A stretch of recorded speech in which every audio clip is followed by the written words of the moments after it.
Assalamualaikum warahmatullahi wabarakatuh. Alhamdulillah, nahmaduhu wa nasta'inuhu wa nastaghfiruh wa na'udzu billahi min syururi anfusina wa sayyiati a'malina. May yahdihillahu fala mudhillalah wa may yudlil fala hadiyalah. Asyhadu an la ilaha illallah wahdahu la syarikalah wa asyhadu anna Muhammadan abduhu wa rasuluh. Ya ayyuhalladzina amanu ittaqullaha haqqa tuqatih wa la tamutunna illa wa antum muslimun.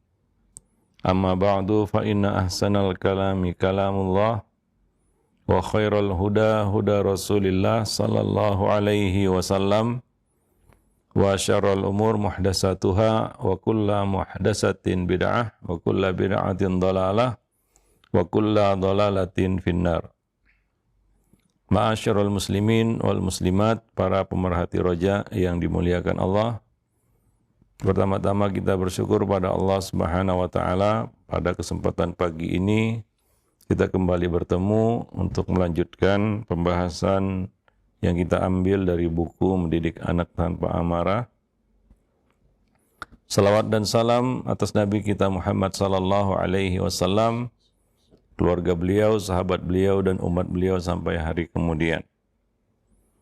Para pemerhati roja, kaum muslimin dan muslimat, rahimani wa rahimakumullah, kita sampai di penghujung ataupun bagian akhir dari buku ini, yaitu beberapa kesalahan dan kekeliruan orang tua di dalam menyikapi kesalahan-kesalahan anak atau di dalam menyikapi anak. Di antaranya adalah terlalu banyak menuntut. Memang harapan orang tua terhadap anak itu sangat besar. Ya, mungkin beribu harapan dia letakkan di pundak anak tersebut. Ya, semua orang tua pasti menghendaki itu atas anak-anak mereka. Tapi kita juga harus menyadari, memahami juga bahwa tidak semua tuntutan kita bisa dia wujudkan. Kadang-kadang anak tidak seperti yang kita harapkan. Ya, karena manusia lahir ke dunia dengan rezeki yang Allah bagi-bagi. Ada yang diberikan kepada si fulan, Allah tidak berikan kepada si fulan lainnya. Terlalu banyak menuntut terhadap anak atau terlalu sering kita mengingatkan anak tentang usaha dan pengorbanan yang sudah kita lakukan, ya, nah ada kesan mengungkit-ungkit jasa dan apa yang sudah dilakukan oleh orang tua kepada anak, ini akan membuat anak itu berada dalam posisi yang serba salah. Ya, satu sisi mungkin dia tidak mampu atau dia perlu bantuan untuk dapat seperti yang diinginkan oleh orang tua. Tapi dari sisi yang lain orang tua terus menuntut. Dan kadang-kadang tuntutan itu disertai dengan ungkitan, mengungkit apa yang sudah dilakukan. Seperti misalnya, ya, ayah dan ibu sudah lakukan ini untukmu, apa yang kamu berikan untuk ayah dan ibu? Atau ucapan ayah dan ibu sudah capek dan sudah banyak berkorban demi mengurusmu, sudah disekolahkan mahal-mahal, ya, sudah dicukupi semua kebutuhan. Ya, ini ya jelas ini adalah ungkit-ungkit pemberian, ya. Sebenarnya tidak perlu juga kita sampaikan itu kepadanya, ya. Apalagi kalau setiap kali melihat anak tidak sesuai dengan ekspektasinya, selalu kata-kata itu yang keluar. Seolah-olah itu kata-kata pamungkas itu. Ya, kalau sudah mentok, kata-kata itulah yang keluar. Percuma disekolahkan mahal-mahal, percuma, dan percuma. Yang menunjukkan penyesalan kita terhadap apa yang sudah kita lakukan untuknya. Nah, ini akan membuat anak berkecil hati, ya. Ya, berkecil hati. Dan mungkin juga dia akan memilih untuk menjauh. Kadang-kadang tidak balance, ya, tidak seimbang antara tuntutan orang tua dengan bimbingan bantuan yang mereka berikan, bukan secara material ya. Kadang-kadang bantuan material itu ya hanya ya kita katakan sekian persen ya dari ya usaha untuk mewujudkan apa yang kita inginkan. Ya. Seperti kita ingin anak kita soleh dan soleha. Apa cukup dengan memasukkannya ke sekolah ya, misalnya sekolah agama, misalnya pesantren yang mahal, ya, yang mungkin bagus program-programnya, handal guru-gurunya, nggak cukup. Itu tidak cukup. Pengorbanan materi saja nggak cukup. Ya orang tua di sini harus ya memberikan perhatian juga, bantuan, pendampingan. Ya, nah jadi tidak hanya sekedar kita mengeluarkan biaya saja, lalu kita merasa itu bantuan yang sudah cukup untuk membantunya. Itu sudah cukup untuk membantunya, untuk meraih apa yang kita inginkan, apa yang dia cita-citakan juga mungkin. Nah kadang-kala tidak balance ya, tidak seimbang antara tuntutan dengan perhatian, pengorbanan waktu yang sudah kita berikan. Ya, rata-rata ya ungkitan-ungkitan ini adalah berkaitan dengan materi. Ya, percuma sudah disekolahkan mahal-mahal, percuma sudah berkorban mengeluarkan biaya ini itu, dan lain-lainnya. Ya, nah demikian. Ya, kalau kita ya pengorbanannya itu adalah dalam bentuk memberikan ya perhatian dan waktu, kita nggak akan mengucapkan itu. Ya, kita tidak akan mengucapkan kata-kata seperti itu tentunya, karena kita tahu persis ya apa yang dibutuhkan oleh anak-anak kita itu. Ya, nah demikian. Wallahu a'lam bishawab. Jadi jangan terlalu banyak menuntut. Itu jadi beban bagi anak. Ya, itu akan menjadi beban baginya. Ya, tapi dampingilah anak, bantulah mereka. Ya, karena mereka sebenarnya perlu bantuan. Ya, dari orang tua mereka. Ya, nah demikian. Wallahu a'lam bishawab. Nah, bukan bantuan materi di sini ya. Jangan segala sesuatu dikaitkan dengan materi. Memang pendidikan itu perlu materi, perlu modal, perlu uang, tapi bukan segalanya. Ya, itu bukan faktor yang menentukan juga. Ya, bimbingan, pendampingan ya dari orang tua itu jauh lebih membantu si anak ya untuk meraih apa yang diinginkannya. Wallahu alam bissawab. Nah, demikian. Kemudian yang selanjutnya juga sikap yang salah pada sebagian orang tua adalah selalu mengumbar kritik. Ya, ini menyebalkan juga. Kita berhadapan dengan seseorang yang overkritik gitu ya. Selalu mengumbar kritik. Kritik itu perlu, ya, tetapi kalau berlebihan, ya itu lebih kepada ya kita katakan kebawelan ya dari orang tua. Ya, nah anak juga akhirnya menghindar, menjauh dia. Karena kalau ketemu pasti kritik, gak ada yang benar. Apalagi kritik tanpa saran begitu ya. Sekedar kritik-kritik aja begitu. Nah, sehingga ini akan membuat anak jadi benci juga akhirnya. Ya, nah dan kita juga nggak suka ya orang yang selalu mengumbar kritik, tapi nggak pernah kasih solusi begitu, saran, ide yang baik untuk menyelesaikan masalah, ya untuk menyelesaikan problem, ya. Nah demikian. Dan ini akan membuat anak ya tidak pernah tidak akan mengapresiasi orang tuanya. Ya, karena semua hal yang dilakukan oleh anak tidak pernah membuat orang tua senang gitu. Nah, segala perilaku yang dilakukan anak selalu dikritik. Nah, kritikan ini justru akan menghambat prestasinya, ya akan menumpulkan ya bakatnya, ya. Dan ini kan kritik itu kalau bukan kritik yang membangun, ya. Karena kalau namanya kritik membangun pasti tidak over, ya, tidak terlalu diumbar begitu. Jadi cenderung menjatuhkan. Dan ini melemahkan si anak. Seolah-olah kita mengatakan kamu tidak mampu, kamu tidak bisa, kamu lemah.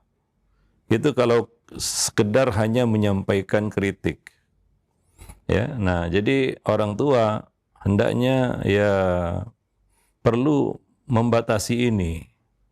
Dan kalaulah ia perlu menyampaikan kritik, itu kritik yang memang membangun si anak, membangun mentalnya, ya, menyelesaikan masalahnya, ya, menyelesaikan problem-problem yang dihadapinya, ya. Nah demikian.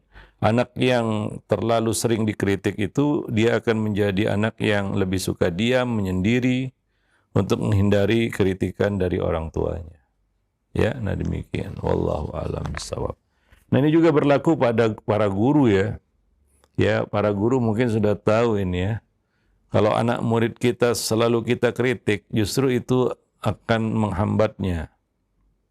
Anak itu perlu kritik, iya. Ya, anak perlu kritik. Kita juga perlu dikritik. Supaya kita tahu, ya, letak keliru kita di mana. Tapi kalau terlalu sering, itu akan membebani kita justru. Ini pada orang dewasa, apalagi pada anak-anak itu, ya. Nah demikian. Ya, kalau kita lihat seorang, ya, selalu dikritik dan terlalu banyak dikritik, ini akan membingungkannya. Dia nggak tahu ini masalahnya apa. Ya, jadi dia merasa serba salah. Ini salah, itu salah, nggak ada yang benar. Gitu. Ya, nah demikian. Ya makanya, ya, kita orang dewasa kan kita mengabaikan, ya, kritik-kritik yang liar, ya, yang, ya, asal bunyi istilahnya. Nah kita bisa memilah-milih mana kritik yang membangun kita dengar, mana kritik yang asal bunyi, ya, kita abaikan. Ini orang tua, ya, punya kemampuan untuk memfilternya, menyaringnya. Tapi anak-anak dia dengar semua itu. Dan ini akan otaknya belum mampu untuk melakukan penyaringan terhadap kritik-kritik ini. Dia dengar aja semua itu dari orang tuanya dan dia nggak bisa gagal membuat kesimpulannya. Sehingga dia merasa aku ini anak yang gagal. Ya, yang serba salah, apapun yang dilakukan selalu salah, selalu dikritik. Ya, nah demikian, ya, wallahu a'lam bishawab. Ya, nah maka ya kepada anak-anak, ya, anak-anak perlu kritik tapi jangan terlalu diumbar, ya, jangan over, ya, sehingga, ya, justru membuat anak itu jatuh mentalnya, ya. Nah demikian, wallahu a'lam bishawab. Dan poin yang terakhir di sini di dalam bab ini adalah ini sangat penting, ini kesalahan fatal juga, yaitu mengingatkan tanpa memberi penjelasan. Ya, ini banyak dilakukan oleh para orang tua. Dia sudah ingatkan, tapi malas memberikan penjelasan. Sementara anak itu perlu penjelasan. Ya, nah anak itu nggak tahu dia. Kadang-kadang orang tua melarang, seolah-olah anak itu tahu. Kenapa kita melarang? Ya, kenapa itu dilarang? Ya, nah mungkin kalau dia orang dewasa, mungkin dia bisa cari tahu sendiri, kan begitu, ya, menyelidiki sendiri, ya. Tapi kalau anak-anak, justru itu menjadi tantangan, itu, ya, itu tantangan baginya untuk melakukan apa yang, ya, diingatkan tadi, ya. Sebagai contoh kita katakan jangan keluar, hanya itu. Maghrib anak-anak kita katakan jangan keluar. Pokoknya jangan keluar. Abi bilang, Umi bilang jangan keluar, hanya itu. Ini tantangan bagi anak, ya. Yang otak anak itu kan nggak seperti otak orang dewasa dalam hal menalar, ya. Dia otak anak-anak itu dominannya itu menghafal, menyerap saja dia. Itu terngiang di dalam pikirannya, di kepalanya, jangan keluar, jangan keluar, jangan keluar, keluar, keluar, keluar. Akhirnya keluar dia. Ya, nah itu otak anak itu. Ya, bukan seperti otak orang dewasa. Ya, nah demikian. Itu contoh. Ya. Nah, kadangkala mengingatkan tentang hal yang tidak dibolehkan akan menjadi peringatan, akan menjadikan peringatan tersebut memicu rasa penasaran. Ya, terutama anak remaja ya. Anak-anak dan remaja itu kan melakukan sesuatu itu tanpa kesadaran atau setengah sadar. Kalau remaja setengah sadar. Ya, mereka belum mendapatkan kesadaran penuh. Seperti halnya orang dewasa yang sudah sempurna akalnya. Melakukan sesuatu itu dengan pertimbangan penuh, kesadaran penuh. Anak-anak remaja tanpa pertimbangan. Ya, kalau orang remaja itu setengah sadar gitu. Antara ditimbang dan tidak itu. Ya, nah demikian. Jadi kata-kata ini justru jadi tantangan. Ya, peringatan seperti itu justru menimbulkan pesan untuk melakukan apa yang dilarang itu dalam pikirannya. Karena dia akan cari-cari kenapa dilarang. Mungkin harus coba dulu ya, baru tahu kenapa dilarang. Maka orang tua jangan malas memberikan penjelasan kepada anak ya terhadap segala instruksi yang dia keluarkan, baik itu perintah maupun larangan. Anak disuruh begini, anak dilarang begini. Jangan sekedar komando dan larangan, perintah dan larangan. Tapi hendaknya juga disertai dengan penjelasan. Ya, ini dilakukan oleh Nabi SAW ketika Al-Hasan memakan kurma zakat yang ditumpuk di masjid. Nabi melarangnya mengambil kurma itu, meletakkannya, dan memberikan penjelasan kenapa Al-Hasan tidak boleh memakan kurma itu, yaitu karena beliau adalah ahli bait. Ahli bait itu tidak boleh memakan harta zakat, ini kurma zakat. Ya, nah demikian. Jadi disertai dengan penjelasan, ya, menjelaskan itu kepada anak.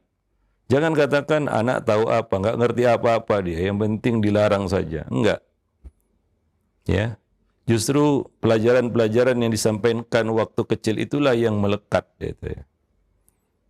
Terbukti ya, Al-Hasan ketika dewasa ditanya oleh Abul Aswad Ad-Du'ali, ya, apa kenangan yang masih engkau ingat bersama Nabi, memori, ya, bersama Nabi, ya, ketika ia masih kecil, maka ini sudah besar ya, sudah dewasa. Al-Hasan menceritakan peristiwa itu ketika ia mengambil kurma zakat, lalu masukkan ke mulutnya, lalu Nabi menghampirinya, mengeluarkan kurma itu dari mulutnya, meletakkan kurma itu di tempatnya kembali, kemudian mengatakan perkataan itu.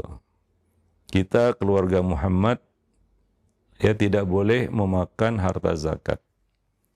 Ya, keluarga ahli bait tidak boleh memakan harta zakat. Itu kan ilmu ya.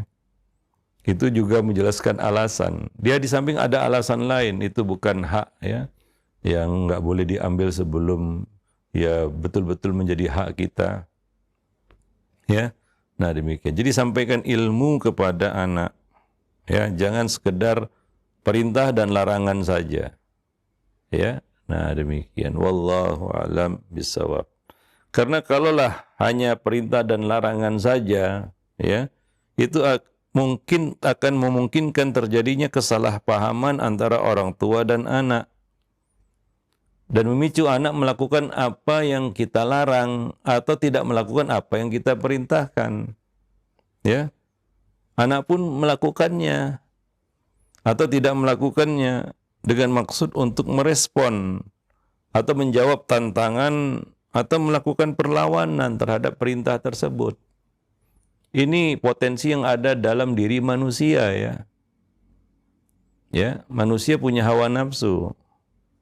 Ya, manusia punya ya insting untuk self defense, mempertahankan diri. ya, maka ia perlu alasan untuk melakukan sesuatu atau tidak melakukan sesuatu. Dan ini juga melatih mereka, anak-anak itu, agar di dalam melakukan sesuatu itu harus ada alasan yang kuat. Ya, bukan asal buat. Ya, nah demikian. Kita latih anak-anak itu untuk mendasari sesuatu itu atas argumentasi, dalil. Ya, karena kita akan mendidiknya untuk menjadi anak yang tidak melakukan sesuatu kecuali ada dalilnya, kan begitu ya. Itu kan kaidah kita. Al ilmu qoblal qauli wal amal. Ya, jangan berbuat dulu baru cari-cari alasan.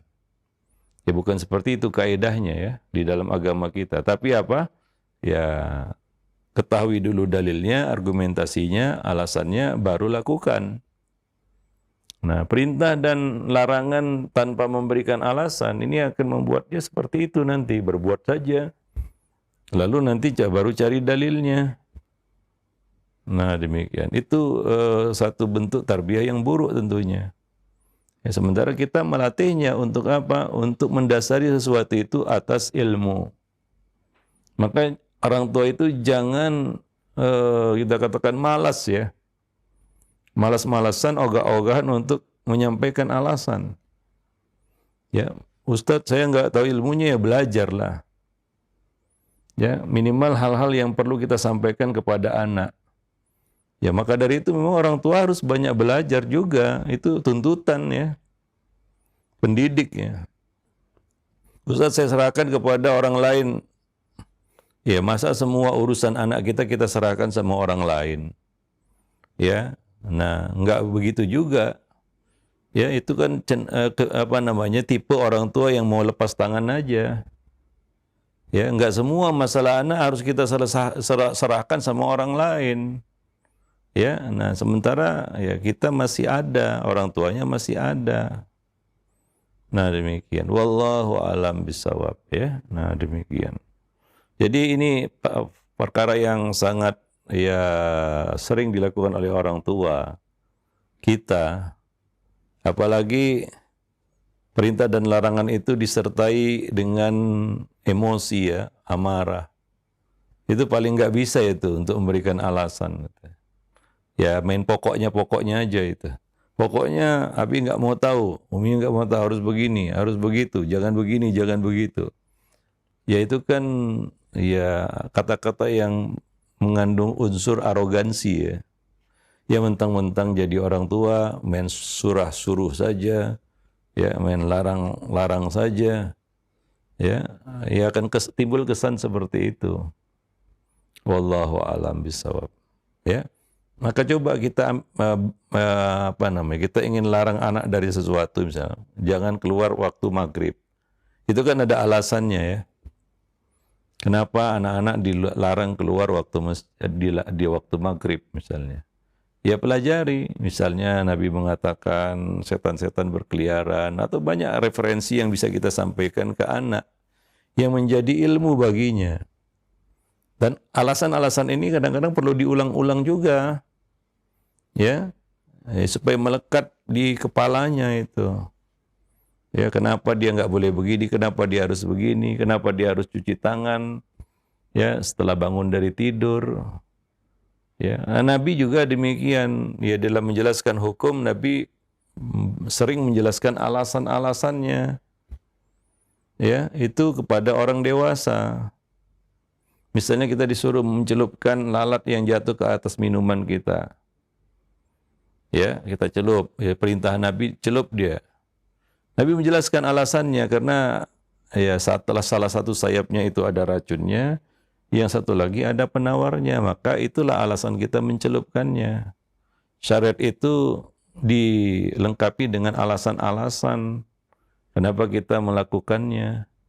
Kenapa kita diperintahkan untuk cuci tangan bangun dari tidur, karena kita nggak tahu tangan ini diletakkan di mana, boleh jadi meraih benda-benda yang kotor, maka cucilah tangan bangun dari tidur. Ya, jadi Nabi saja menjelaskan alasan. Ya, nah bukan hanya perintah cuci tangan, celupkan. Ya, apa sebabnya jangan tanya, yang penting lakukan aja gitu kan, enggak seperti itu kan pendekatan syariat kepada kita. Wallahu alam bisawab. Nah, demikian. Apalagi suatu hal yang memancing rasa ingin tahu ya. Seperti tadi lalat jatuh ke minuman kita, diperintahkan untuk celup. Ini kan menimbulkan tanya, kenapa dicelup lalat ini yang jatuh? Kenapa enggak langsung dibuang aja?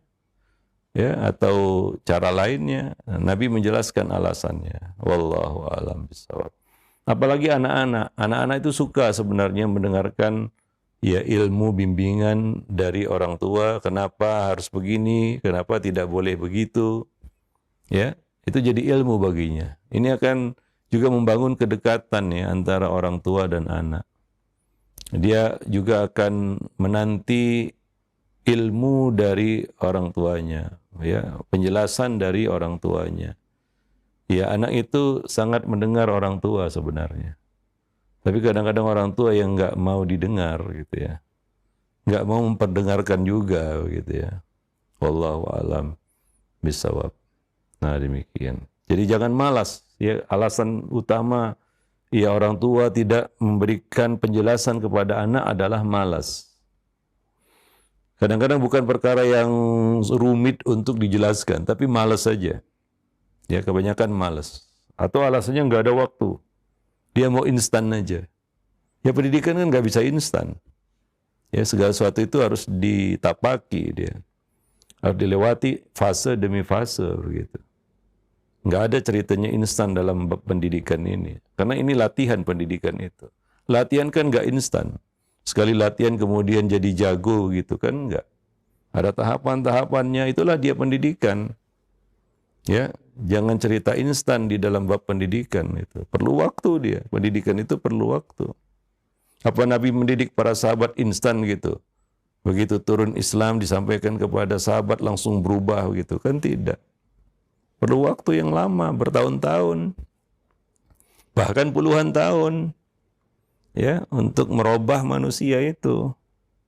Demikian juga anak-anak kita, ya. Wallahu a'lam bishawab. Yang berikutnya, alasan kenapa orang tua nggak mau memberikan penjelasan adalah memang kurangnya ilmu. Kalau ini obatnya belajar lah ya. Ya, banyak-banyak menggali ilmu, ya, menambah referensi, ya, membaca buku gitu. Ya, sehingga kita ketika berkomunikasi dengan anak itu ada ilmu-ilmu yang dia dapatkan dari kita. Ini satu yang baru ini baginya, kan begitu. Baru pertama dia dengar ini. Wallahu a'lam bishawab. Nah, demikian ya. Poin terakhir itu di dalam bab ini ya. Bab apa yang seharusnya dan tidak seharusnya dilakukan ya kepada anak. Wallahu a'lam bishawab. Nah, mungkin itu saja ya materi kita pada kesempatan di bulan Ramadan hari yang ke-6 ini. Mudah-mudahan bermanfaat. Aku qauli hadza, astaghfirullah li wa lakum min sairil muslimin, innahu huwal ghafurur rahim. Ya. Terima kasih banyak, syukran jazakallahu khair atas materi yang telah disampaikan oleh Al-Ustadz di pagi hari ini. Mudah-mudahan menjadi wawasan bagi kita semua dan ilmu bermanfaat, dan kita mudahkan untuk menerapkannya kepada anak-anak kita, anggota keluarga kita. Baik, untuk selanjutnya kami akan ajukan beberapa pertanyaan yang sudah masuk di layanan pesan WhatsApp. Nah, ada 2 pertanyaan senada Ustadz, diantaranya dari ibu yang berada di Semarang, dan penanya yang diberikan ujian sedang sakit sebagai orang tua, yaitu beliau bertanya, ya Ustadz, Assalamualaikum warahmatullahi wabarakatuh. Ya Ustadz, amalan apa saja atau doa apa saja agar anak-anak kita menjadi anak yang soleh dan sesuai dengan apa yang kita harapkan.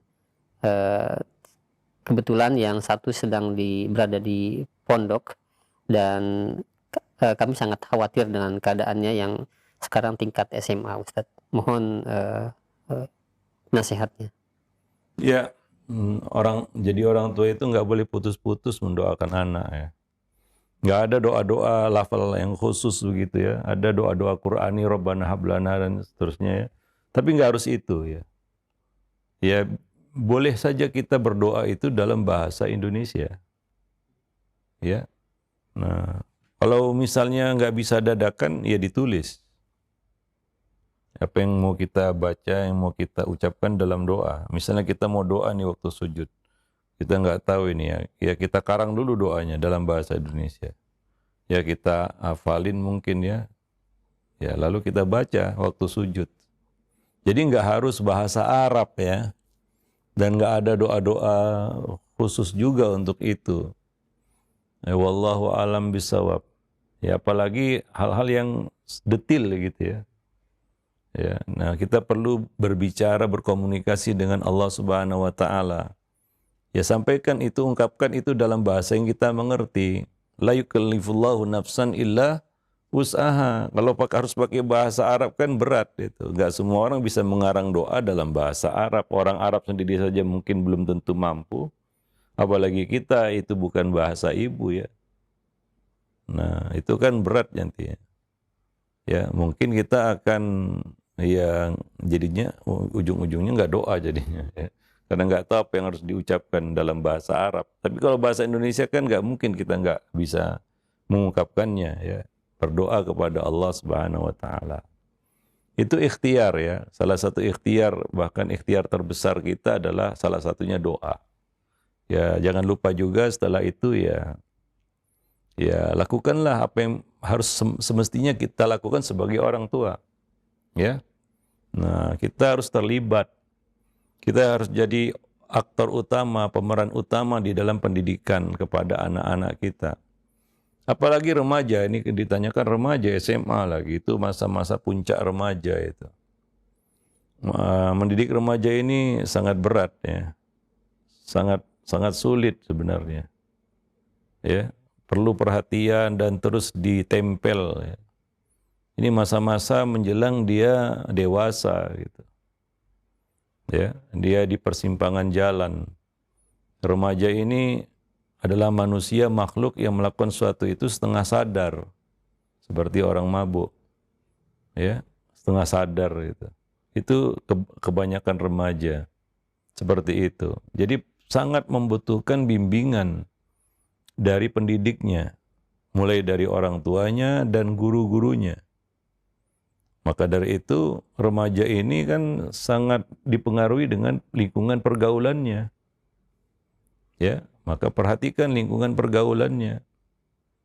Kadang-kadang perlu kita mendekatinya, berkomunikasi dengannya untuk menanyakan tentang pergaulannya.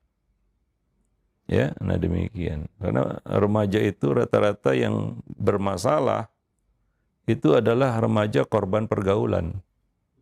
Ya, nah demikian. Yang insya Allah setelah buku ini kita akan bahas buku Ada Apa Dengan Remaja.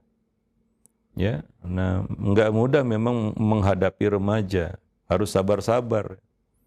Karena dia sudah bisa misalnya membalas argumentasi kita. Ya, dia sudah merasa sok tahu lah, kita tahu lah itu ya. Anak remaja ini kadang-kadang sok tahu dia. Padahal dia belum tahu sebenarnya. Enggak seperti anak-anak ya. Kalau anak-anak sok tahu itu kan kita kacangin aja gitu ya. Memang anak-anak bocah ya paham lagi. Tapi ya kesoktahuan yang dilakukan oleh remaja itu kadang-kadang membuat orang tua itu jengkel kan begitu ya. Karena kita merasa dia sudah ngerti kata-kata kita, tapi dia masih merengkel istilahnya, masih ngeyel begitu ya. Nah itulah perlu sabar menghadapi remaja-remaja ini. Ya. Nah masalah remaja hari ini misalnya dengan ibadah puasa, justru anak-anak yang bisa puasa. Ya, anak-anak basuta bawah 10 tahun yang mau puasa. Anak-anak remaja wallahu alam.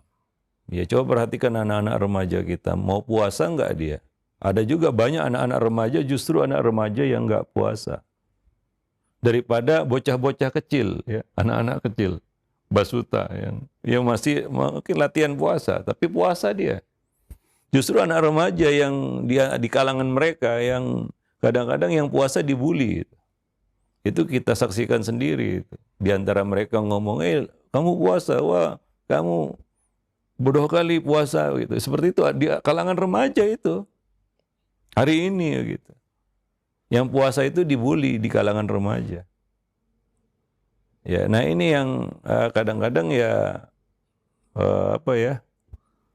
perlu perhatian kita semua dalam menangani anak-anak remaja ini ya. Nah, lebih susah karena dia melakukan sesuatu itu ya setengah sadar ya. Ya, dan keberaniannya lebih daripada keberanian anak-anak di bawah 10 tahun. Ya, wallahu alam. Dia sudah merasa besar, dia sudah merasa dewasa tapi belum dewasa sebenarnya. Nah, dia ingin menunjukkan saya bukan anak-anak, ya.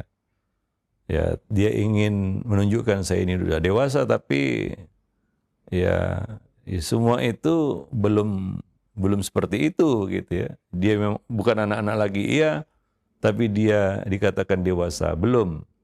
Ya, seperti yang ditanyakan ini anak SMA itu ya, itu memang masa-masa di mana orang tua harus tempel ketat itu macam perangko. Ya, disitulah orang tua harus tuntut bisa menjadi orang tua ya bagi mereka ini. Ya, wallahu alam bishawab. Ya. Ya, baik. Terima kasih banyak atas jawaban dan nasihatnya. Jazakallahu khair. Baik, selanjutnya ada pertanyaan Ustaz dari Adit yang berada di Pondok Kelapa. Ya Ustaz, bagaimana menyikapi anak yang jika marah dia itu selalu memukul Ustaz? Padahal dari kami sebagai orang tuanya tidak pernah mengajarkannya. Apa yang harus dilakukan kita sebagai orang tua agar dia tidak memukul ketika marah-marah? Anak saya baru berumur 4 tahun Ustaz. Apakah memang semuanya seperti itu Ustaz? Kebanyakan. Iya, anak itu pasti ada yang ditiru. Ya, karena dia lahir jahil, nggak tahu apa-apa, ya. Pasti ada yang dia tiru, ada yang dia lihat. Mungkin bukan kita, bukan ayah bundanya, tapi orang lain. Boleh jadi itu dari kalangan keluarga kita, bisa jadi dari kakek neneknya, atau paman bibinya, atau ya keponakan apa sepupu-sepupunya, dia lihat itu, atau teman-temannya ya di sekitar rumah atau di sekolah. Ya, misalnya TK kan begitu ya. Atau dari tontonan. Ya, fitrahnya anak apalagi anak-anak ya, kalau dilembuti dia akan jadi anak yang lembut itu. Ya, nah demikian. Nah, ini karena mungkin orang tua kurang perhatian di masa-masa itu sehingga muncullah itu. Tapi kalau anak-anak ini masih bisa ya kita katakan diperbaiki ya. Asal nggak telat saja, nggak hingga dia menjadi tabiat atau karakternya. Ya, maka orang tua di sini harus cepat tanggap gitu. Ya, dia lihat ini satu kebiasaan yang nggak baik, dia harus robah itu. Orang tua harus segera melakukan ya tindakan gitu ya untuk menyelesaikan masalah tersebut. Misalnya ini anak suka marah, kalau marah main pukul kan gitu ya. Ini kan nggak biasa ini. Apalagi pengakuannya orang tua tidak mengajarkan itu, tidak menyontohkan itu, tidak ada suasana seperti itu di rumah. Main pukul-pukul, main marah-marah, ya kecuali diperagakan sendiri oleh ayah bundanya. Nah itu ya mau gimana lagi ya. Nah, anak itu kan makhluk yang sangat cepat meniru. Ya, nah demikian. Ya otak anak yang memang otak meniru, menghafal, meniru itu dia program yang ada di otak anak. Nah maka coba ini perhatikan dari mana datangnya ini. Ya sikap kasarnya. Misalnya anak tiba-tiba kasar, nggak mungkin itu. Ya kalau nggak dari pergaulannya, dari apa yang dia lihat di sekitarnya, di rumahnya mungkin. Bukan dari kita orang tuanya, tapi dari orang lain. Ya boleh jadi itu dari misalnya ada pembantu kan gitu ya. Bisa jadi. Maka orang tua ya harus tahu apa sebab-sebabnya ini. Dari mana sebab musababnya. Ya nggak ada asap kalau nggak ada apinya tentunya. Baru setelah itu bisa dilakukan tindakannya begitu. Ya, nah kadang-kadang orang tua konyolnya ayah kan tidak nyontohkan seperti ini, ibu, tapi ayah dan ibunya ini abai lalai terhadap faktor-faktor lain tadi. Memang dia nggak menyontohkan, Tapi ayah membiarkan misalnya dia bergaul, ibu membiarkan anak ini bergaul dengan teman-teman yang salah misalnya. Ya, kata-kata ayah dan ibu kan nggak menyontohkan, jadi sia-sia jadinya. Kenapa? Dari satu sisi ayah dan ibu ini membiarkan anak itu bergaul dengan teman-teman seperti itu.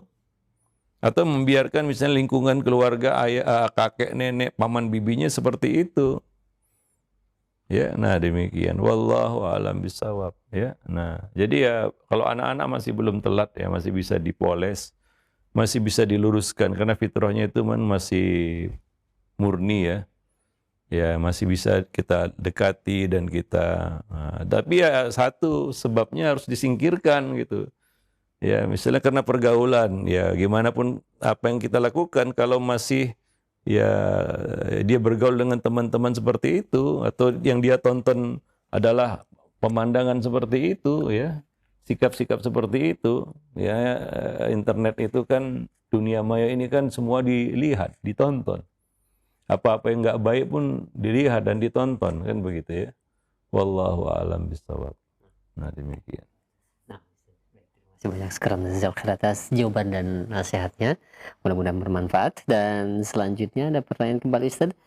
Ya Ustaz, tadi dijelaskan mengenai kesalahan ketika mengungkit-ungkit letih dan lelahnya orang tua. Nah, juga apakah mengungkit jasa-jasa letih lelahnya orang tua itu bisa menghilangkan pahala di sisi Allah? Ya, kadang-kadang makanya kita katakan jangan selalu ya.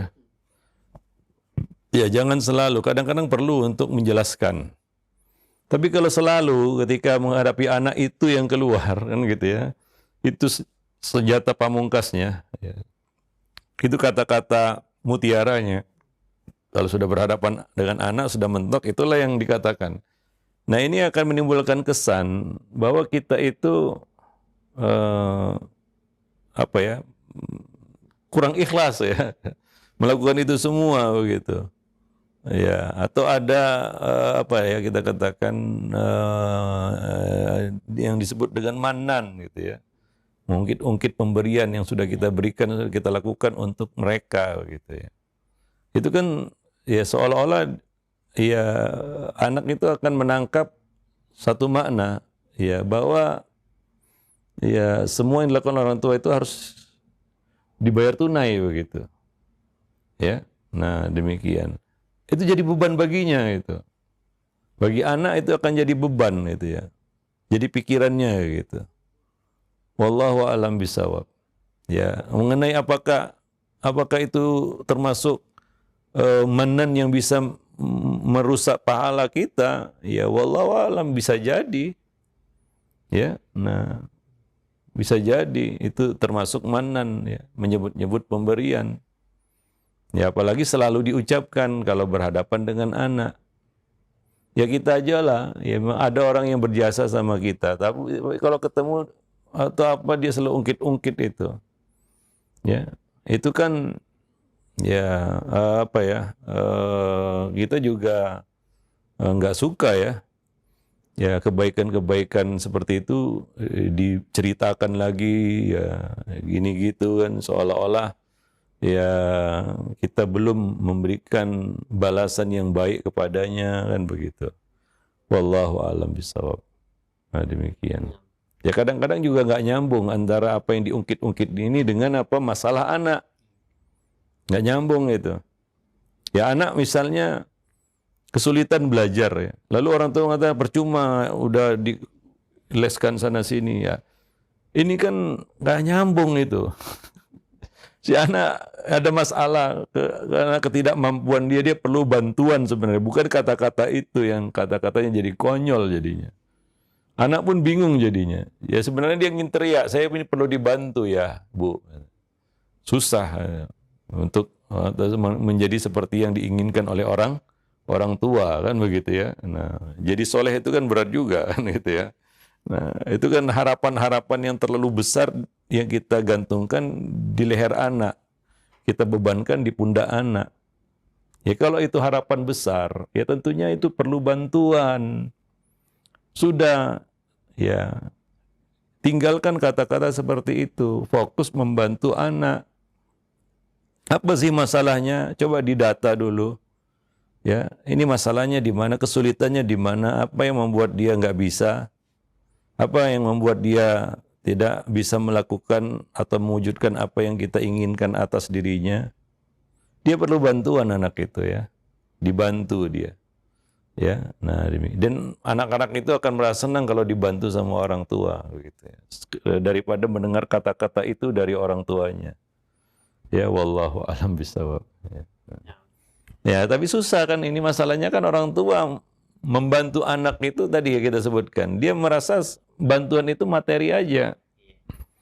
Ya, sementara anak itu kan sebenarnya mereka lebih membutuhkan bimbingan, perhatian, waktu orang tua untuk ya misalnya apa namanya, menemani anak belajar, membimbing anak, membantu anak belajar misalnya.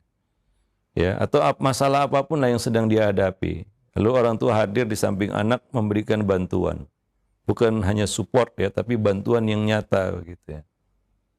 Nah, ini akan sangat berarti ya bagi si anak itu. Anak itu pasti tidak akan melupakan itu. Tapi bantuan materi itu kadang-kadang anak nggak ngerti dia. Bantuan materi ini sepenting apa bagi dia itu nggak ngerti dia. Wah, disekolahkan mahal-mahal. Ya itu kan kewajiban orang tua bayar uang sekolah. Mungkin dia bilang seperti itu kan begitu ya. Si anak bengong aja dia ketika orang tua ungkit-ungkit materi yang sudah dikeluarkan. Dia nggak ngerti itu. Tapi ketika kita memberikan waktu bantuan, wah dia akan ada ayah ibu saya sudah susah-susah membantu saya, membimbing saya kan begitu ya. Memberikan support kepada saya begitu. Nah, itu akan selalu ya menjadi ingatannya begitu. Wallahu a'lam bishawab. Baik. Iya, baik, terima kasih banyak Ustaz atas jawaban dan nasihatnya. Jazakallahu khairan. Bagaimana Ustaz, masih ada waktu? Kayaknya sudah Cukup ya? waktunya Iya, cukup sudah. ya. Kita cukupkan dulu sampai di Iya. sini. Mudah-mudahan bermanfaat. Aqulu qauli hadza astaghfirullah li wa lakum sairil muslimin innahu huwal ghafurur rahim.